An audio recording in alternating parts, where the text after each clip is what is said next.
Welcome back everyone. Welcome to civil services study. Practice set number 796 पर आ जाइए UP PCS के लिए।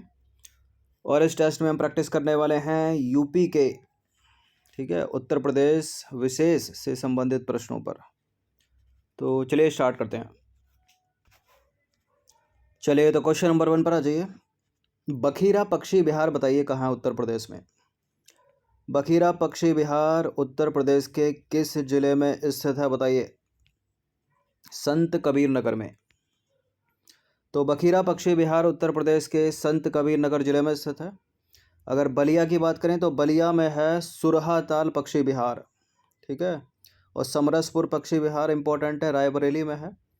और पार्वती अरंगा पक्षी विहार है गोंडा में, ठीक है। क्वेश्चन नंबर 2 है, उत्तर प्रदेश में सर्वप्रथम किस पक्षी विहार की स्थापना की गई थी। उत्तर प्रदेश में सर्वप्रथम किस पक्षी विहार की स्थापना की गई थी। नवाबगंज पक्षी विहार, ठीक है। Option number B. किस डिस्ट्रिक्ट में है उत्तर प्रदेश के। उन्नाव डिस्ट्रिक्ट में। और कब की गई थी इसकी स्थापना। 1984 में।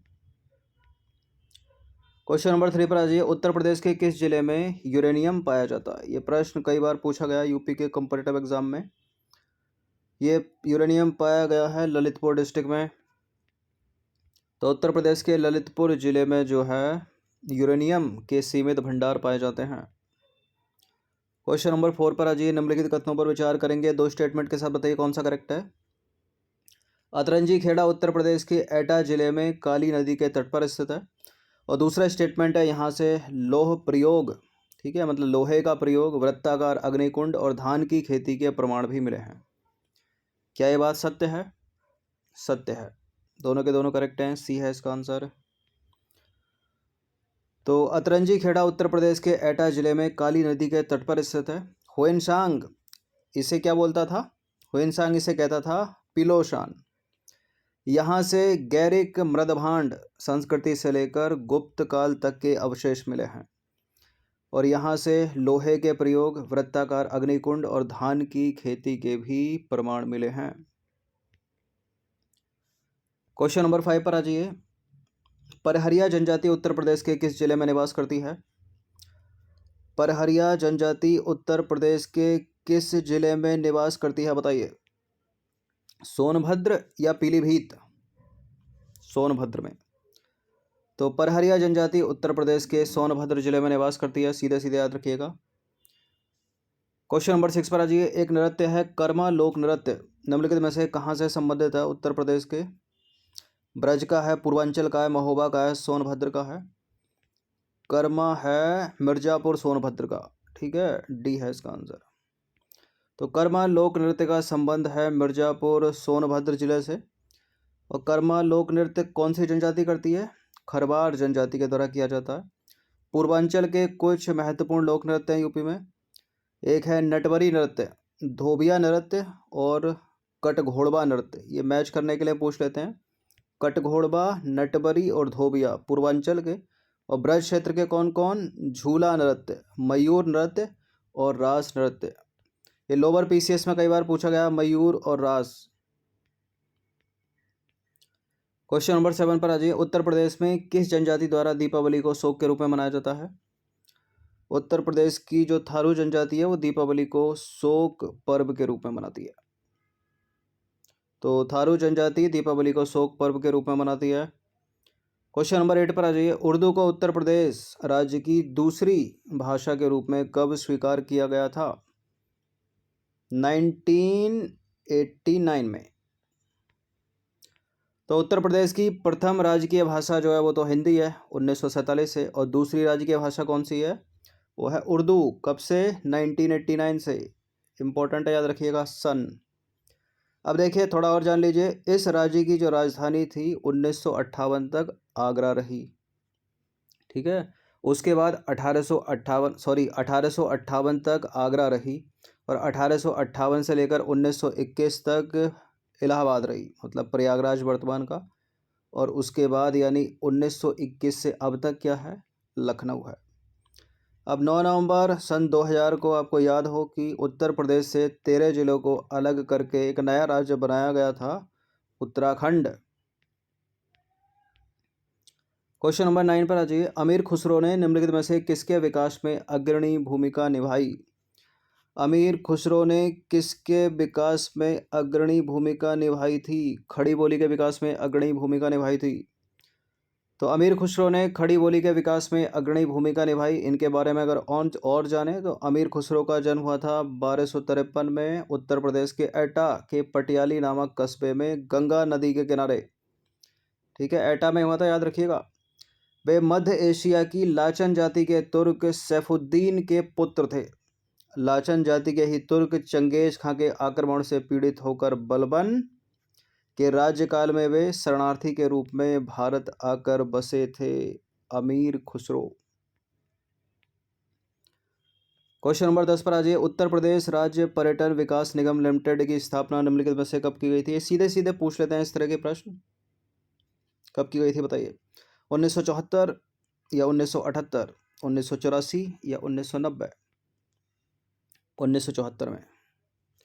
तो उत्तर प्रदेश राज्य पर्यटन विकास निगम लिमिटेड की स्थापना की गई थी 1974 में, याद रखिएगा। क्वेश्चन नंबर 11 पर आ जाइए। ओबरा जल विद्युत केंद्र किस नदी पर बनाया गया है? ओबरा जल विद्युत केंद्र बनाया गया है रिहंद नदी पर। तो ओबरा जल विद्युत केंद्र जो है वो रिहंद नदी पर बनाया गया है और इस ताप विद्युत गृह की स्थापना पूर्व सोवियत संघ की सहायता से की गई थी। क्वेश्चन नंबर 12 पर आ जाइए। माता टीला बहुउद्देशीय परियोजना निम्नलिखित में से किस नदी पर है? माता टीला बहुउद्देशीय परियोजना किस नदी पर है बताइए? चंबल पर नहीं है, केन पर नहीं है, बेतवा या यमुना? बेतवा नदी पर। तो माता टीला भारत की एक प्रमुख नदी घाटी परियोजना है। बेतवा नदी पर बने माता टीला बांध का निर्माण कब हुआ था? 1958 में, और मध्य प्रदेश की सरकार से इसकी स्थापना की गई थी।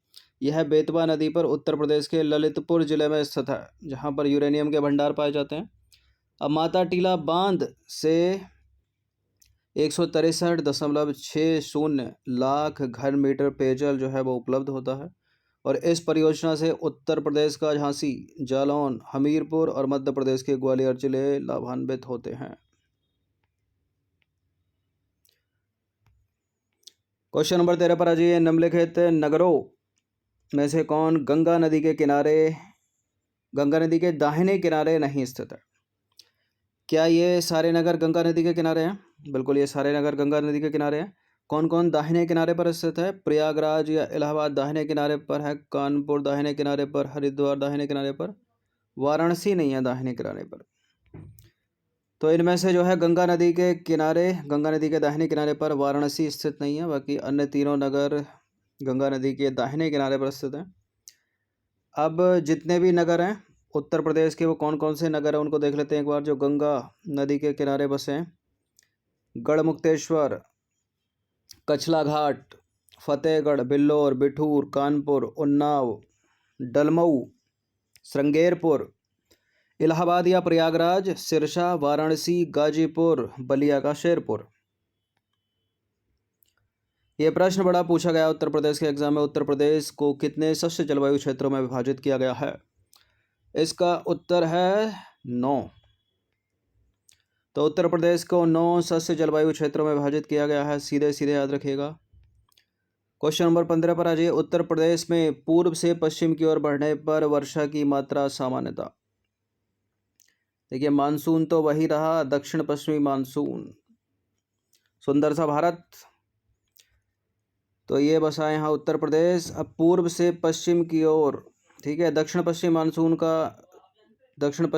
का पूरा वही है, उसी तरह से वर्क करता है। ठीक है, मतलब जो उत्तर भारत में होगा वही यूपी में होगा, मतलब पूर्व से पश्चिम की ओर घटती जाती है। पूर्व से पश्चिम की ओर मतलब कम होती जाती है। तो उत्तर प्रदेश में पूर्व से पश्चिम की ओर बढ़ने पर जो है वर्षा की मात्रा सामान्यतः कम होती जाती है और पश्चिम से पूर्व की तरफ चलेंगे तो बढ़ती जाती है। क्वेश्चन नंबर 16 पर आ जाइए। निम्नलिखित कथनों पर विचार करेंगे। 3 स्टेटमेंट है यहाँ पर, बताना कि इनमें से कौन सा सही है। पहला स्टेटमेंट है उत्तर प्रदेश में क्षेत्रफल की दृष्टि से भारत में क्षेत्रफल की दृष्टि से उत्तर प्रदेश का स्थान राजस्थान, मध्य प्रदेश और महाराष्ट्र के बाद चौथा है, लेकिन जनसंख्या के मामले में उत्तर प्रदेश प्रथम स्थान पर है। क्या ये बात सत्य है? उत्तर प्रदेश में राज्यसभा में सदस्यों की संख्या 30 है। उत्तर प्रदेश में अभी तक कुल 5 बार राष्ट्रपति शासन लगाया जा चुका है। बताइए कौन सा करेक्ट है। देखिए एक हिंट देता हूँ, इन 3 स्टेटमेंट से एक ही सही है। अब आपको बताना है वो कौन सा सही है। अब आप यहाँ देख के बता सकते हो।